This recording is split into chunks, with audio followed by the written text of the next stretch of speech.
नमस्कार, मैं हूं आपके साथ नम्रता। भारत ने एक नक्शा क्या बनाया, चीन के जाल में फंसकर नेपाल ने सदियों पुराने रिश्ते को तार-तार कर दिया। फिर अकल आई और पता चला कि चीन बेवकूफ बना रहा है, तो तुरंत नेपाल ने भारत के साथ संबंध बनाने के लिए काम करना शुरू कर दिया।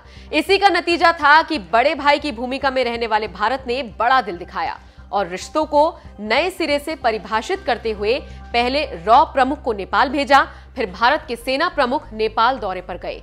उसके बाद भारत ने विदेश सचिव को नेपाल भेजा और नाराजगी और गलतफहमियों को दूर किया गया। इसी का नतीजा था कि अब नेपाल अपने विदेश मंत्री प्रदीप ग्यावली को भारत भेज रहा है और नेपाल के विदेश मंत्री प्रदीप ग्यावली 14 जनवरी को दिल्ली पहुंचेंगे और विदेश मंत्री स्तर की नेपाल भारत संयुक्त आयोग बैठक में हिस्सा लेंगे।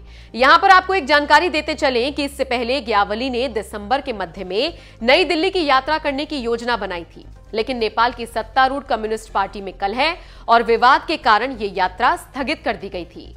नवंबर के लास्ट में भारतीय विदेश सचिव हर्षवर्धन श्रृंगला की नेपाल यात्रा के दौरान भारतीय पक्ष ने दिसंबर के मध्य में बैठक आयोजित करने का प्रस्ताव दिया था, लेकिन नेपाली पक्ष इस पर भी सहमत नहीं हो पाया था, जिससे यह बैठक अनिश्चित हो गई थी। क्योंकि सत्ता पक्ष के अंदर कलह और विवाद चल रहा था।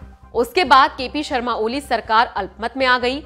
20 दिसंबर को ओली ने सदन को भंग कर दिया और 30 अप्रैल और 10 मई को मध्यावधि चुनाव कराने का प्रस्ताव रखा। नेपाली मीडिया की माने तो यात्रा के दौरान नेपाल और भारत के बीच नेपाल को कोविड वैक्सीन प्रदान करने पर एक समझौते पर हस्ताक्षर करने की संभावना है।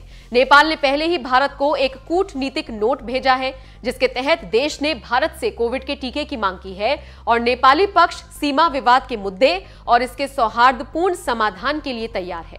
तो आप समझ सकते हैं कि नेपाल को लेकर चीन परेशान क्यों है और नेपाल भारत को पाकर खुश क्यों है।